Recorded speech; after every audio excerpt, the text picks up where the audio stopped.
There's the fight with Enoch, which was all me. That jump, that was real. There were no harnesses or wires involved. I really did try to do a bow drop and didn't hit it, so that's cool. I've been taken up in the air in vines and swung back and forth, narrowly escaping the jaws of a T-Rex. I've run a lot in this movie, and I don't know if you've ever run before, but it can be dangerous, so it can be considered a stunt. I think audiences, they like a sex pot. They like somebody who exudes sexuality, and I think that's definitely what Will does, and he's definitely doing it in this movie. I mean, everything from the socks hiked up to his knees to the vest that's littered with trinkets and trophies from past conquests. I mean, this is what the ladies are looking for. Chaka, he is from a race known as Pacunis, and they're like little monkey people that run around. They smell horrible. They have their own language, incredibly enough, which Jorma had took it upon himself to learn this language. And it was really endearing to sit there with Jorma before big scenes, and he's actually running his Pacuni lines. And I would literally be looking at him like, I think you're going to be okay. I think that if you don't say, Musha Risha, you can just say Risha Risha. No one's going to know that it's something different. But that's Jorm's dedication. I mean, he's the Brando of Pacunis. One thing that I think that we've done to kind of step it up, because we've seen dinosaurs in movies before, but I think the main difference the audience is going to see in this is that we used real dinosaurs. And let me tell you, it's no walk in the park working with a real live T-Rex, because those guys can get pretty diva-ish, if that's a word. Grumpy a lot of times would not stick around for his off-camera. He would do his deal, and we would all be behind the camera pretending to scream, and we're doing all his stuff, and comes around for our reaction. It's like, really, Grumpy, you have somewhere else to be. And he would just walk off and eat a PA, step on the catering tent, and just go back to his trailer. It was pretty odd. But I think people are going to notice a real difference in this movie with other dinosaurs because of the fact that these dinosaurs are real.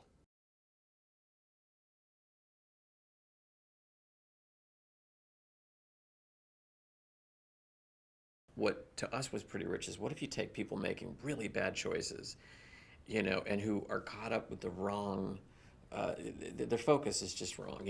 Poor Rick Marshall that Will is playing, he's got such a deficit at the top of the movie in terms of his self-confidence, and his self-esteem, and he's been mocked, and laughed off of Matt Lauer's show.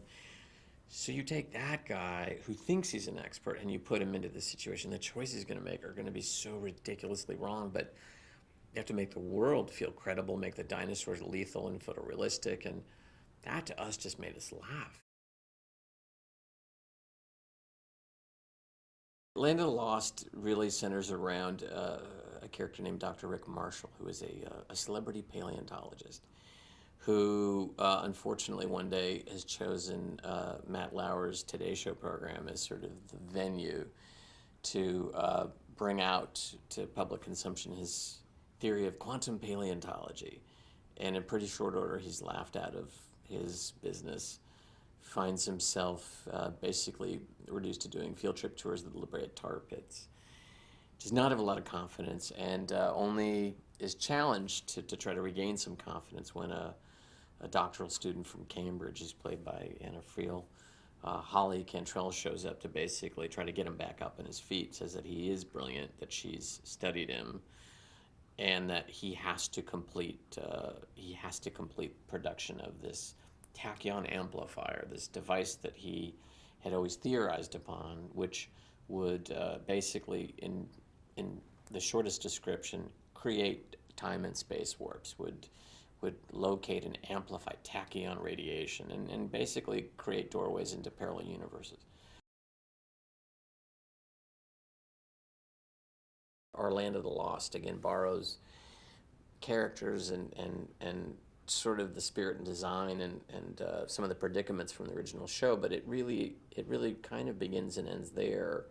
I think what people are going to get to look forward to seeing is some incredible comedy coming from this sensibility that fits those who have appreciated Danny and some of his early work here, and what Will is able to do with just intelligence and improvisation. Take that and throw it onto a canvas where there is actual committed adventure and stakes and actual jeopardy, but put those together in hopefully something that, again, has sort of some cinematic sweep, and you'll get a combination and I don't think people have quite seen, and that was what we were excited to go make.